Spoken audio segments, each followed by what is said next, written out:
The Trump administration's approach to Iran reveals deep splits within U.S. national security circles and fraught relations within Israel.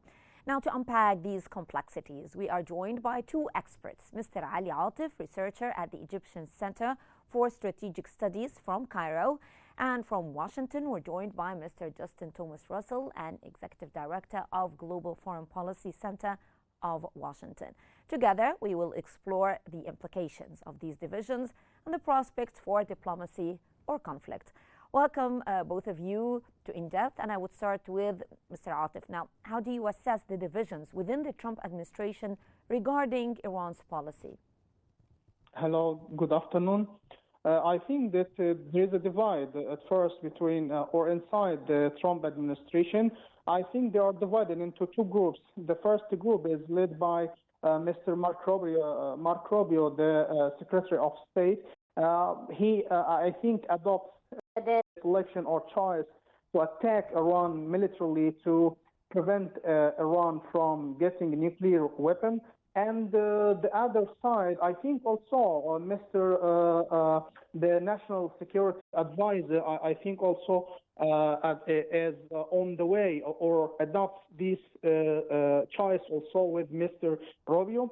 I think on the other side, we find the second group is led by G. Defense, the Vice President of the United States. I think they prefer the choice or selection of to adopt diplomacy with Iran and sit on the negotiation table to prevent Iran from getting nuclear bomb. I think that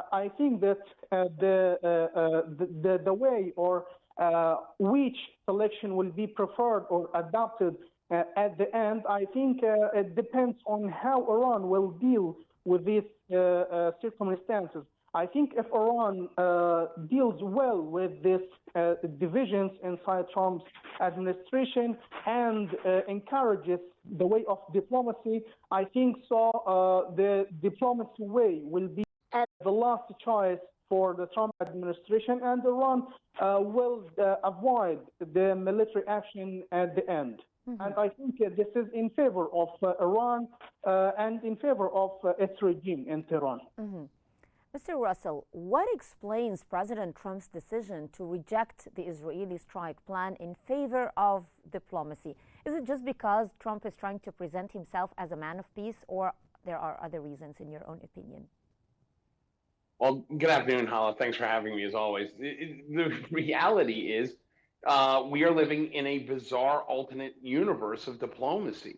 Donald Trump right now is pushing himself as a man of peace. Remember, in the 2024 presidential election campaign, he was touting himself as the president who never had war under his watch, and that he would solve all of these global conflicts, the Gaza question, the Ukraine question, he would solve all of them in days, if not weeks. Well, we're now coming up on day 100 almost, and we're no closer to a peaceful solution in Gaza or in Ukraine. Donald Trump needs this win. He needs a diplomatic win. What's really bizarre to me is the advocates for peace and diplomacy versus direct military strikes. If you had told me that Marco Rubio and National Security, Secretary of State Marco Rubio and National Security Advisor Mike Waltz were going to be the ones pushing for direct military action, and Secretary of Defense Pete Hegseth and Vice President J.D. Vance were going to be the ones talking diplomacy, I would have said, you are crazy. That makes no sense. Yeah. It's a bizarre diplomatic situation that we're in. And quite frankly, Donald Trump wants that Nobel Peace Prize aura about him. And that is why I think there's tensions between Tel Aviv and Washington. Mm-hmm. Okay. Mr. Atef, what impact do these internal U.S. disagreements have on regional stability in the Middle East? Now, we understand how this works from the point of view of the U.S. administration, but the impact of all of this instability on the Middle East? I think that it depends on how Mr. Trump himself deals or sees the Middle East issues. I think Mr. Trump at the moment prefers to adopt the diplomacy way to deal with Middle East issues, either in Iran, on Iran nuclear issues in the Middle East.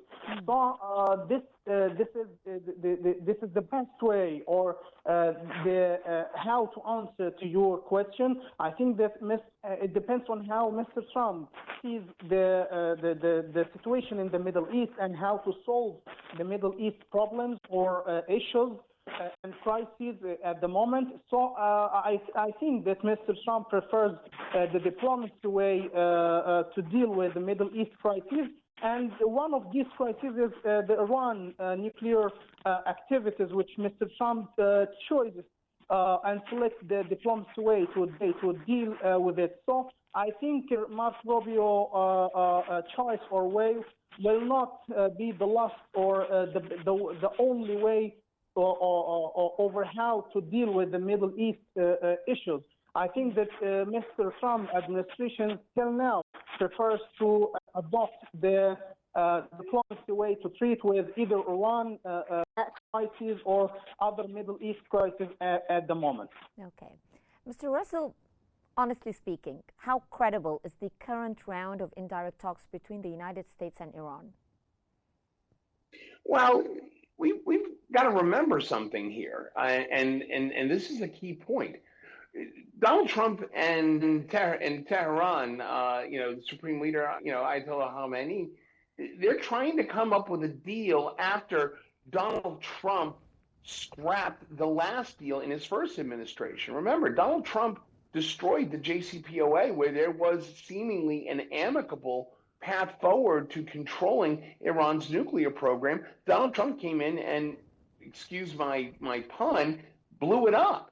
So now it's a matter of who has credibility at the table and who's able to look at the other side in good faith. The reality is, Tehran does not want an armed conflict coming within its borders. It's already got certain pressures inside its borders politically. The Ayatollahs are feeling the pressure from a younger generation that are looking for more freedom. They're looking for less stringent Islamic State in their lives. And Donald Trump is, quite frankly, looking at all kinds of global and internal domestic pressures, dealing with economics, dealing with political stances here regarding immigration. Donald Trump needs a serious win, and it does not have to include direct military involvement. I think that there's a willingness on both sides to come up with some sort of deal. But, what Donald Trump has to realize is there's going to be financial involvement. Is it going to be the pallets of cash that he talked about against the Obama administration in his first presidential administration? I doubt it. But I think we're going to have to see some sanctions relief towards Iran. We're going to have to see some oil exports, some legal oil exports coming out of Iran. There's going to be a financial impact on this that Washington's going to have to, acknowledge and agree to. Okay. Mr. Atef, in what ways does Netanyahu's opposition impact the diplomatic negotiations with Iran? Yes, I think that Mr. Netanyahu wants to push or pushes anyway Mr. Trump's administration towards adopting the military action against Iran to attack Iran's nuclear sites and to avoid the diplomatic negotiations with Iran. But Mr. Trump wanted the negotiations and prefers it. So till now, the negotiations will continue. Also tomorrow in Rome, in Italy, will start the second round of the negotiations. So I think that either that diplomatic path will continue, or both sides, Israel and the United States, will resort to the military action. I think will depend on how long will the negotiations continue, or if they will fail or succeed in the future, in the near future. I think that there is a very important point that Mr. Trump's administration and Israel, and also I think the European countries do not want these negotiations to continue for a long time, because they know that Iran is just weeks from getting a nuclear bomb. So I think that this depends on if the negotiations will fail or succeed. So I think that if they continues for a long time, I think that Mr. Netanyahu will push it and will pressure again Trump's administration to adopt the military action against Iran. And also, Mr. Trump at that time will be encouraged by this selection, and this tries to attack Iran militarily if the negotiations or continue for a long time. Mm-hmm. Mr. Russell, what are the main challenges in reaching a new nuclear agreement with Iran? Wow, that's a great question, Hala. I think that's still being hashed out. I mean, the obvious we can divide them into categories. Well, main challenge, yes, if we may say. I mean, the main ones we're looking at are economic, military expansion, and when we talk about the military aspect, we're talking about, controlling Iran's proxy movement. Everybody knows in the world that, Iran is basically the headquarters for supplying Hezbollah and Hamas and other proxies in the region. There's going to have to be some control of that. And we're also going to have to look at the diplomatic side. Is the United States willing to reestablish some sort of normalcy of diplomatic relations with Tehran? That'll give Tehran legitimacy in the West again, particularly as it deals with its trying to recover the economic faults that it's had over the past decade in sanctions. I have a question here for you, Mr. Russell, because would the internal pressure make any difference for the U.S. administration? I mean, after the war on Iraq, on Afghanistan, and after the American citizens felt that they are paying the price for these wars, would the internal pressure make any difference or form some sort of challenge in this regard? Oh, absolutely, Holland. I mean, the American electorate is tired of never-ending war coverage. They are tired of war after, conflict after conflict of conflict. They're tired of sending paying for this. They're paying for these wars. It's not even that they're paying for it. It's the fact that there's no, there's no sense of need for conflict. And if that hits their pocketbooks, paying for it doesn't necessarily mean money. Paying lives, paying everything. The holistic meaning of paying. I completely agree with what you're saying. But and again, this is something that Donald Trump, in both his campaigns, faulted both Republicans and Democrats for just being too quick to, quote unquote, pull the trigger on military action. Donald Trump wants to be viewed as this great deal maker. He wants to be viewed as a possible Nobel Peace Prize winner. Is that going to happen? I don't think so. I don't think the world is ready for a Donald Trump Nobel laureate. But again, going back to your point, the American people are tired of seeing deployed American, its sons and daughters being deployed into a theater of war. And at some point, it's got to end. Donald Trump has campaigned on it. I would argue that some even voted him into office because of it. And as a result, Donald Trump is going to be hesitant, regardless of what Benjamin Netanyahu and pressures he's putting on for direct military action. Donald Trump is going to be hesitant to commit American troops in theater in the Middle East yet again and not have it blow back on them by the American electorate. Yeah, I agree to that. Well, back again to you, Mr. Atef. How might Iran respond if the talks fail and military options are pursued? Yes, this is a great question. I think that if the negotiations fail, Iran at first will close the Strait of Hormuz. Iran has threatened too many times to close the Strait of Hormuz in any case of tensions escalating with the U.S. or Israel. I think, secondly, Iran, I think, may attack or greatly will attack some foreign assets in the Middle East. I think also Iran may attack the American military camps in the Middle East, and also may attack, all of these are possibilities, you know.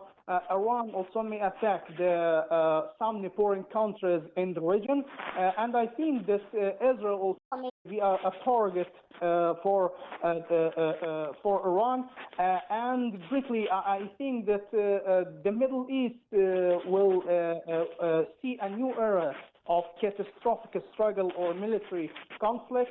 I think also Iran will push its military groups to attack all of these targets we talked about. I think that these military groups will or may attack the American military camps in the Middle East, may attack also. Hala, I disagree with that real quick. I just want to jump in on this point. Okay. There is no way that Tehran makes a decision to attack U.S. military positions in the Middle East, whether it is small encampments like the one that we saw attacked in the southwest part of Jordan. We saw the repercussions of that. That took direct hit back to Tehran. If they think that they're going to attack positions in Kuwait, in Qatar, the idea of them going after Gulf states with an American presence is going to bring hellfire on Tehran. The U.S. position is resolute. I can tell you right now, in the talks I've been having with friends internationally, the idea of Iran directly hitting and crossing the Straits of Hormuz and directly hitting U.S. positions is one that is not even on the table in Tehran. They know better. Okay, let's put it another way, Mr. Russell. Is it possible for the U.S. to support an Israeli strike on Iran without becoming involved in the conflict? In my opinion, no. One is the other. I mean, we have to, this is the problem with the position that the U.S. has taken on the Israeli question. I've heard on this network and many others that, basically Benjamin Netanyahu is acting on the orders of the U.S. government and Donald Trump. I can tell you that's categorically untrue. However, perception is reality in this world.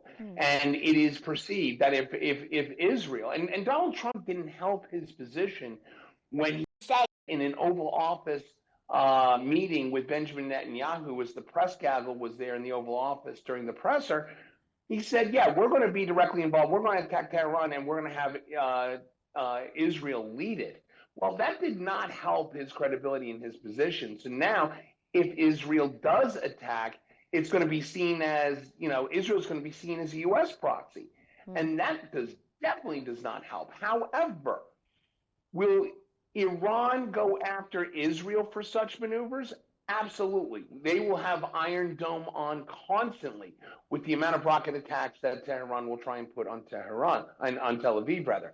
However, I strongly believe, and I'm almost certain 100% that the idea that Tehran is going to hit a target like Al Udeid in Qatar or hitting Kuwaiti naval base in Kuwait City is not only preposterous, unrealistic, but it would bring a level of destruction to the Iranian people that they've never seen. Well, I'd like to thank my guests today. Thank you so much, Mr. Ali Atef and Mr. Justin Thomas Russell, for sharing your valuable insights and helping us understand the complex dynamics at play in the Trump administration's Iran policy.